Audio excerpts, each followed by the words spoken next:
Teman-teman sekalian, selamat bertemu kembali di sesi 3 tentang pembangunan sebagai pemerdekaan.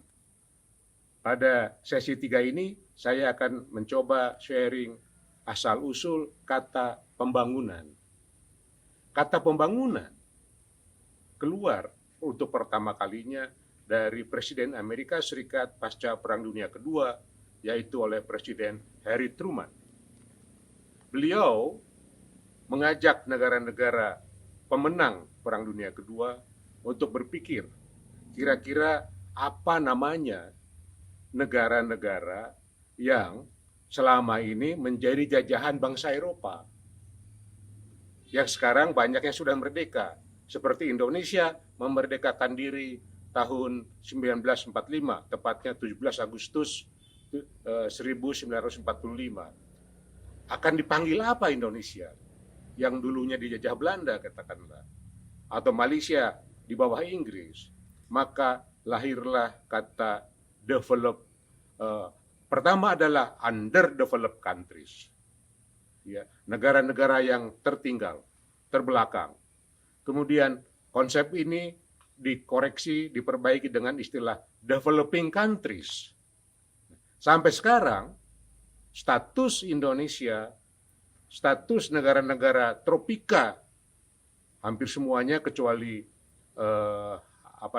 kecuali Singapura, ya, masih ada dalam kelompok negara berkembang. Nah, konsep pembangunan atau development itu diterapkan untuk developing countries, negara-negara berkembang seperti Indonesia. Nah, dengan demikian konsep development ini tidak terlepas dari cara berpikir negara-negara maju.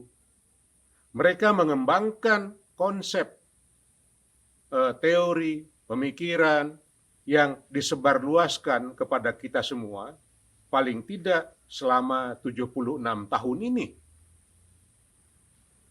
Pada kenyataannya, selama 76 tahun ini, yang menjadi negara maju di dunia ini, yang baru katakanlah, itu hanya Korea Selatan. Jadi, disinilah kita perlu berpikir ulang, mengkaji ulang, apakah konsep-konsep pembangunan yang selama ini merupakan hasil penggodokan pemikiran dari para pakar di negara maju, cocok untuk Indonesia, untuk negara berkembang, untuk yang pada umumnya di kawasan tropika, ya, yang ternyata setelah mengalami fase perjalanan 76 tahun, kita masih ada dalam kelompok negara-negara berkembang.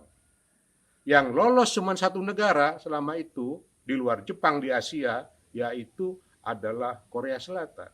Pertanyaannya, apakah kita akan melanjutkan konsep yang sudah ada, atau kita akan berinovasi membangun suatu konsep unik, khas Indonesia, atau bagaimana? Ini adalah pertanyaan intelektual kita bagi kita semua yang harus kita jawab tanpa kita menunggu orang lain memberikan konsep kepada kita.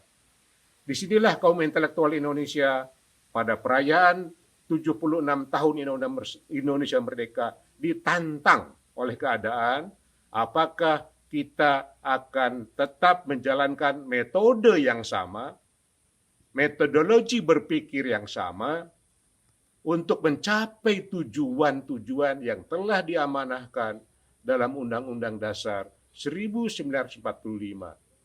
Saya mengajak, mari kita membangun suatu cara berpikir baru yang saya istilahkan resultante dua hal keunikan tropika, yaitu pemikiran pembangunan sebagai pemerdekaan dan pemerdekaan untuk wilayah tropika, zona tropika, yang hampir semua negara yang ada di tropika, atau bukan hampir, semua negara yang di tropika, itu sekarang masih ada dalam status negara berkembang. Oleh karena itu, jenis pembangunan seperti apa?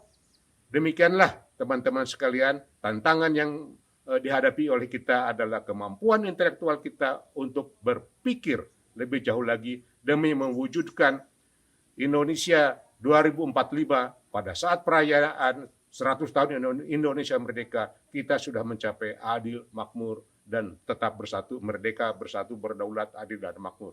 Demikian, merdeka!